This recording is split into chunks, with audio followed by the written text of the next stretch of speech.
America में राष्ट्रपति पद का चुनाव बेहद सनसनी पैदा कर रहा है।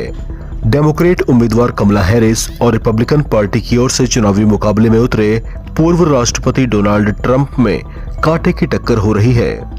ये मुकाबला इतना नजदीकी दिखाई दे रहा है कि न्यू हैम्पशायर के उत्तर पूर्व में स्थित छोटी सी बस्ती डिक्सविले नॉच में मतगणना के बाद जो नतीजे आए उसमें कमला हैरिस और डोनाल्ड ट्रंप को बराबर 3-3 वोट मिले हैं। इस चुनाव में राष्ट्रपति पद के दोनों उम्मीदवार अलग अलग वजहों से बेहद चर्चाओं में हैं।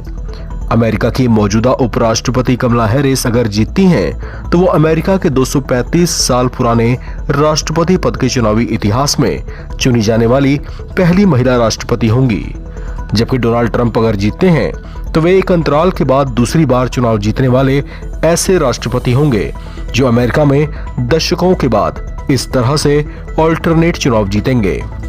दरअसल बाइडेन को छोड़ दें तो बराक ओबामा और उनसे पहले के कुछ चुनाव में जो भी चेहरे रहे हैं वे लगातार 2-2 बार चुनाव जीते हैं। अमेरिका में राष्ट्रपति पद का चुनाव जीतने के लिए कम से कम 270 या उससे ज्यादा के इलेक्टोरल कॉलेज के बहुमत को हासिल करना होगा।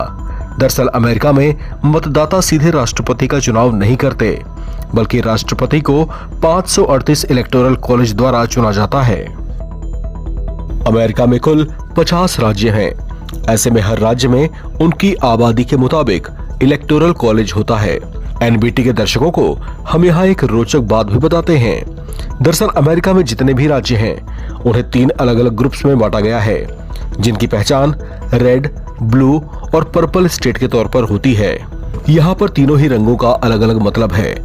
रेड ऐसे राज्य माने जाते हैं जहाँ पर रिपब्लिकन पार्टी का दबदबा रहता आया है। ब्लू वो राज्य हैं जहां पर डेमोक्रेट्स का दबदबा ज्यादा है, जबकि पर्पल स्टेट्स की श्रेणी में ऐसे राज्य हैं जहां की जनता का झुकाव किसी एक दल की ओर नहीं है, यानी इनका मूड समय और मुद्दों के हिसाब से अलग अलग दलों के लिए स्विंग करता रहता है। ऐसा माना जाता है कि पर्पल स्टेट्स ही वो राज्य हैं जो अमेरिका के राष्ट्रपति चुनाव में खेल बनाते बिगाड़ते रहे हैं, लिहाजा इनको वहां की राजनीतिक भाषा में स्विंग स्टेट्स भी कहा जाता है। अमेरिका में अब तक के जो चुनावी रुझान हैं उनमें दोनों ही दलों के उम्मीदवारों के बीच जबरदस्त मुकाबला देखने को मिल रहा है। अमेरिकी मीडिया रिपोर्ट्स के मुताबिक मिशिगन, विस्कॉन्सिन और नेवादा में कमला हैरिस को मामूली बढ़त मिल सकती है। ये वही स्टेट्स हैं जहां वो चुनाव के दौरान खूब सक्रिय भी रही थीं। हालांकि यहाँ पर भी ट्रंप उनको लगभग बराबर की टक्कर देते दिखाई दे रहे हैं, जबकि फ्लोरिडा, जॉर्जिया और एरिजोना में डोनाल्ड ट्रंप का दबदबा माना जा रहा है। ये वो राज्य हैं जहां रिपब्लिकन पार्टी का पहले से ही बोलबाला रहा है। इन राज्यों में कमला हैरिस के लिए मुकाबला बेहद चैलेंजिंग माना जा रहा था, लिहाजा फाइनल नतीजे आने पर यह साफ हो जाएगा कि यहाँ पर उनका करिश्मा चल पाया या नहीं।